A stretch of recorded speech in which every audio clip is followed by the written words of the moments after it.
This call is now being recorded. This call is now taking notes.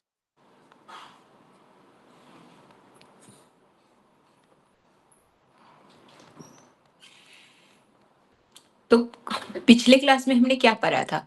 मतलब सगुण भक्ति और निर्गुण भक्ति। सगुण भक्ति वो होती है जिसमें हम भगवान के गुणों की चर्चा करते हैं, और निर्गुण भक्ति वो जिसमें हम निराकार मतलब उनके फेस, शेप, साइज के बारे में डिस्कस नहीं करते, और मतलब एक सुप्रीम पावर है ये सोच के भक्ति करते हैं। ठीक है,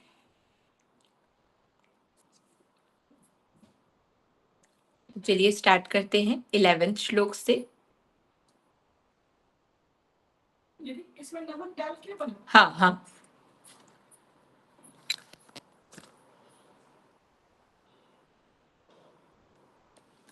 शिवानी पढ़िए।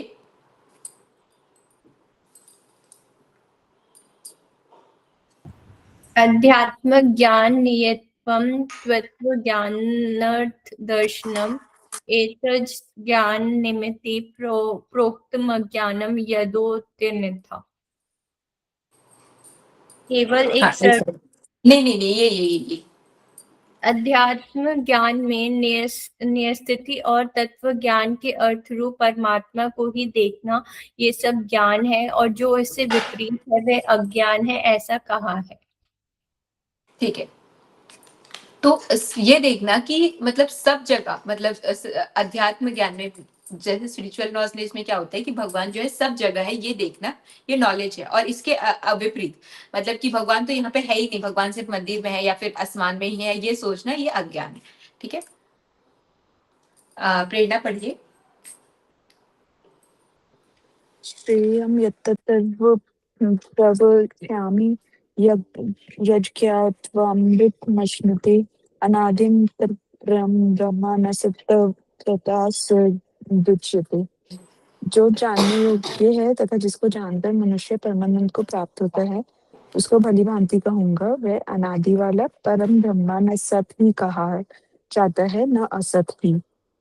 ठीक है, तो जो जानने योग्य है मतलब ऐसी चीज जिसको हमें जानना चाहिए, कौन? भगवान को, जिसको जानकर मनुष्य जो है परमानंद की मतलब उपलब्धि करते हैं। परमानंद मतलब आपको जो है रियल फॉर्म ऑफ जो हैप्पीनेस है वो मिलती है, और उसको भली मतलब उसको जो है भगवान अभी भली भांति हम लोग को बताने वाले हैं, वह अनादि है। मतलब वो जो है न तो असत है और न सत है, मतलब सत भी नहीं कहा जा सकता और असत भी नहीं कहा जा सकता। तो चलिए देखते हैं ये क्या है। शिल्पा पढ़िए ये वाले को, 13। तत्वतः पाणिपादं तत्सुवर्तो अक्षिशिरो मुखं सर्वतः श्रुतिमल्लोके सर्वमावृत्य स्थिति। वह सब और हाथ पैर वाला, सर और मुख, सिर और मुख वाला, तथा सब और कान वाला है, क्योंकि एक सेकेंड, संसार में सबसे स्थित है। ठीक है, तो भगवान सब और कान वाला है और क्या वाला बोले? एक सेकंड पढ़ते हैं। हाथ पैर वाला है, मतलब भगवान जो है सब और विस्तृत है, मतलब उनके जो है हाथ पैर सब जगह है। सिर और मुख वाला है, सब और कान वाला है, क्योंकि वो जगह है सब जगह व्याप्त है भगवान। मतलब इनके कान यही भी हो सकते हैं भगवान की, क्योंकि वो यहाँ पे भी सुन रहे हैं वहां पे भी सुन रहे हैं, तो सब और व्याप्त है, इसलिए उनके हाथ पैर सबको बोला गया है कि वो सब और व्याप्त है। पढ़ो पूजा।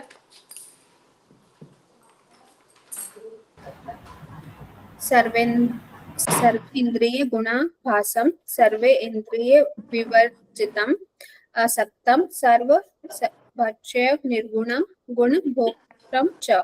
वह संपूर्ण इंद्रियों के विषयों को जानने वाला है, परंतु वास्तव में सब इंद्रियों से रहित है, तथा आसक्ति रहित होने पर भी सबका धारण पोषण करने वाला, और निर्गुण होने पर भी गुणों को भोगने वाला है। ठीक है, तो भगवान कौन है? जो कि मतलब वह संपूर्ण इंद्रियों के विषयों को जानने वाला है। मतलब हमारे सेंस ऑर्गन से जो भी मतलब विषय, इंद्रिय किसको बोलते हैं? Sense organ. आइस है, आइस से अभी क्या सेंस कर रहे हैं? आप इस बुक को देख पा रहे हैं मतलब पीडीएफ के फॉर्म में, कानों से आप सुन पा रहे हैं, तो वो सब विषयों को मतलब हमारे सारे सब्जेक्ट्स को जान रहे हैं कि हम क्या मतलब देख रहे हैं, फिर है, परंतु वास्तव में वो सब इंद्रियों से रहित है। मतलब उनके खुद के कोई सेंस ऑर्गन नहीं है, और आसक्ति रहित है, मतलब उनको किसी चीज से अटैचमेंट नहीं है, वो सबका नरिशमेंट करने वाले हैं, पर फिर भी निर्गुण होने पर वो गुणों के भोगने वाले हैं। मतलब वो सद्गुण, रजगुण, तमोगुण नहीं है, फिर भी वो सब चीजों को समझते हैं, सब चीजों को मतलब जानते हैं, मतलब वो टेस्ट कर रहे हैं, पर उनके वो कोई गुणों वाले नहीं है। तन्वी पढ़िए।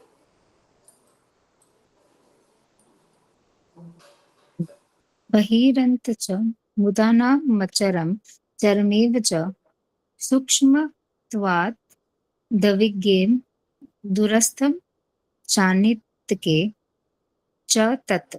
वह चराचर सब भूतों के बाहर भीतर परिपूर्ण है और चर अचर भी वही है, और वह सूक्ष्म होने से अविज्ञेय है तथा अति समीप में और दूर में भी स्थित वही है। ठीक है, तो वो सब भूतों के मतलब हमारे अंदर और लिविंग बींग्स के अंदर और नॉन लिविंग बींग्स सबके अंदर परिपूर्ण है। ठीक है, चराचर मतलब आप लोगों ने वो पढ़ा है ना, बायोटिक और एबायोटिक, वैसा आप समझ सकते हैं। चर मतलब हम लोग और अचर मतलब एबायोटिक्स, जो मतलब पेड़ पौधे हैं ये सब। तो भगवान जो है सबके अंदर स्थित है, वो सूक्ष्म होने पर भी अविज्ञेय है। अविज्ञेय समझते हैं एक बार यहाँ पे, जैसे सूर्य की किरणें मीन्स जैसे सूर्य की किरणों में स्थित हुआ जन्म सूक्ष्म होने पर भी साधारण मनुष्य के जानने पे नहीं आता, वैसे ही सर्वव्यापी परमात्मा सूक्ष्म होने के कारण मनुष्य के जानने में नहीं आते। मतलब जल में मतलब वाटर में सूर्य की किरणें आती है, पर वो इतना मतलब लाइट, इतना मतलब बारीक होता है कि हम लोग उसको नहीं समझ पाते। वैसे ही भगवान इतने सूक्ष्म मतलब इतने छोटे मतलब ऐसा नहीं है, मतलब आपको दिखाई नहीं देते, इसलिए वो अविज्ञ है। जैसे आप अभी एयर को नहीं देख पा रहे हो, आपके पास ही है, फिर भी समीप मतलब इतने पास में है और इतने दूर में भी वही स्थित है। ममता पढ़िए। अविभक्त च भूतेषु विभक्तमिव च स्थिरं भूतभृत च तज्ञेयं ग्रसिष्णु प्रभविष्णु च। वह परमात्मा विभाग रहित एक रूप से आकाश के सदृश परिपूर्ण होने पर भी चराचर संपूर्ण भूतों में विभक्त सा स्थिर प्रतीत होता है, तथा वह ज्ञान योग्य परमात्मा विष्णु रूप से भूतों का धारण पोषण करने वाला और रुद्र पर से सहकार करने वाला तथा ब्राह्मण रूप से सबको उत्पन्न करने वाला है। ठीक है, तो यहाँ पे ना दो चीजें हैं। पहले समझते हैं कि परमात्मा जो है विभाग रहित है, मतलब आकाश देखिए, स्काई। अभी तन्वी के छत के ऊपर जो स्काई है और मेरे छत के ऊपर स्काई है, मतलब सब विभाग रहित है। मतलब आप कौन से स्टेट में, मैं कौन से स्टेट पे हूँ, सब अलग अलग जगह पे है। शिवानी कहीं और है, पर हम सब के ऊपर जो स्काई है वो विभाग रहित है। ऐसा नहीं है कि शिवानी के इधर जो है वो टूट गया है, बीच से गायब हो गया और फिर मेरे इधर अलग से बना है। मतलब स्काई जो है मतलब उसको विभाग मतलब सब जगह दिखाई देता है। वैसे ही चराचर भूतों में भगवान जो है मतलब हम सबके बॉडी में भगवान जो है विभाग रहित है। मतलब आपके अंदर अलग भगवान, मेरे अंदर अलग भगवान, ऐसा नहीं है, सबके अंदर सेम ही है। और आप उसको ये समझ सकते हैं कि भगवान जो है विष्णु का रूप धारण करके हमारे विष्णु का रूप मतलब के इसमें हमारे धारण पोषण करते हैं, मतलब हमारा ग्रोथ और नरिशमेंट करते हैं। रुद्र के रूप में हमारा संहार करते हैं, मतलब मृत्यु और ये सब चीजें जो है भगवान हमारे अंदर रुद्र के रूप में धारण करते हैं। और ब्रह्मा जो है हमें उत्पन्न करते हैं, क्रिएशन का काम जो है ब्रह्मा का होता है। हिमाली पढ़िए। ज्योतिषामपि तज्ज्योतिस्तमसः परमुच्यते ज्ञानं ज्ञेयं ज्ञानगम्यः गम्यं हृदि सर्वस्य विष्ठितम्। वह परब्रह्म ज्योतिषियों का भी ज्योति एवं माया से अत्यंत परे कहा जाता है। वह परमात्मा बौद्ध स्वरूप जानने के योग्य एवं तत्व ज्ञान से प्राप्त करने योग्य है और सबके हृदय में विशेष रूप से स्थित है। ठीक है, तो वो परम ब्रह्म कौन है? ज्योतियों में भी ज्योति। मतलब आपने जब विश्व रूप दर्शन पढ़ा था तो उसमें क्या बताया था कि भगवान में इतनी लाइट होती है कि कितने आसमान में 1000 सूर्य भी दिखने लग गए हैं ना, तो वो भी कम है। और भगवान कौन है? माया से अत्यंत परे है। मतलब माया क्या है? जो छल कपट ये इनसे बहुत परे है। पर परमात्मा जो है वो स्वरूप है, मतलब जानने योग्य है। जानने योग्य मतलब उनको हम लोग को जानना चाहिए, तथा तत्व ज्ञान से प्राप्त करने योग्य भी है। नॉलेज से हम उनको प्राप्त भी कर सकते हैं और सबके हृदय में विशेष रूप से स्थित है। तो भगवान जो है सबके हृदय में है। अभी 3 श्लोक है, आधा आधा पढ़ते हैं। शिवानी आप श्लोक पढ़िए, प्रेरणा आप अर्थ पढ़िएगा। इति क्षेत्रं तथा ज्ञानं ज्ञेयं चोक्त समासितं मद्भक्त एति द्विजाय मदावायोपपद्यते।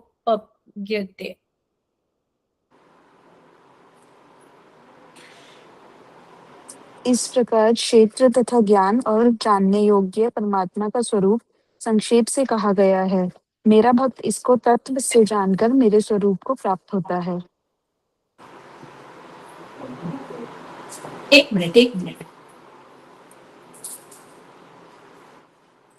कुछ गड़बड़ हो गई है, बताए।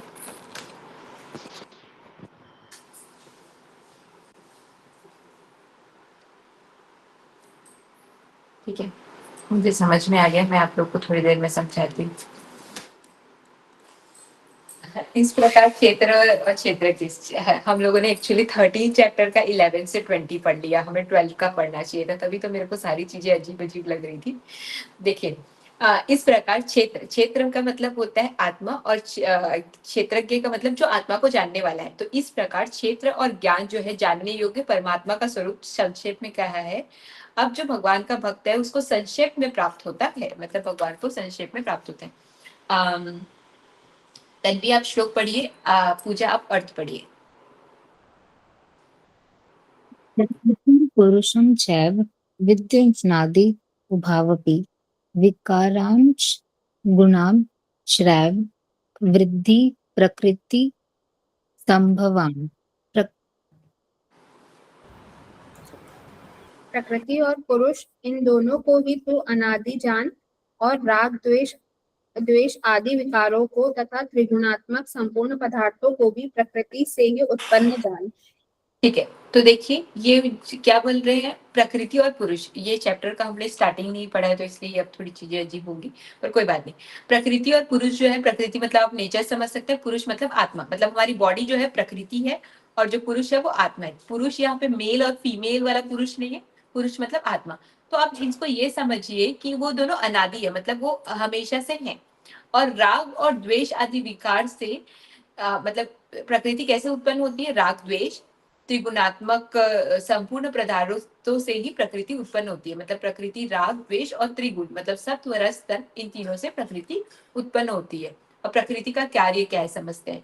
ममता आप श्लोक पढ़िए, हेमाली आप अर्थ पढ़िए। कार्यकरण कृतेस्व हेतु प्रकृति रच्यते पुरुषः खुदतनखानां भोत्रत हेतु रच्यते। कार्य और करण को उत्पन्न करने में हेतु प्रकृति कही जाती है, और जीवात्मा सुख दुखों के भोगापन में अर्थात भोगने में हेतु कहा जाता है। ठीक है, तो देखिए कार्य और करण, मतलब कार्य मतलब क्या है, जो चीज हम कर रहे हैं, और करण जिस चीजों से कर रहे हैं। मतलब जैसे कि कार्य क्या है, मैं अभी आपको पढ़ा रही हूँ, करण किस चीज से पढ़ा रही हूँ, इस फोन से पढ़ा रही हूँ, तो करण। ठीक है, ये सब उत्पन्न किससे होता है, प्रकृति से होता है। और जीवात्मा जो है सुख और दुख, मतलब अभी मेरी बॉडी जो है वो प्रकृति है, तो मैं सुख और दुख जो है इस बॉडी से ही फील कर पा रही हूँ। मतलब ठंडी गर्मी ये सब मुझे बॉडी से फील होगा। अगर सिर्फ आत्मा आत्मा रहेगी तो क्या आत्मा कुछ फील कर पाएगी? तो ये सब जो भोगने का काम है ये सब प्रकृति से होता है। एक मिनट,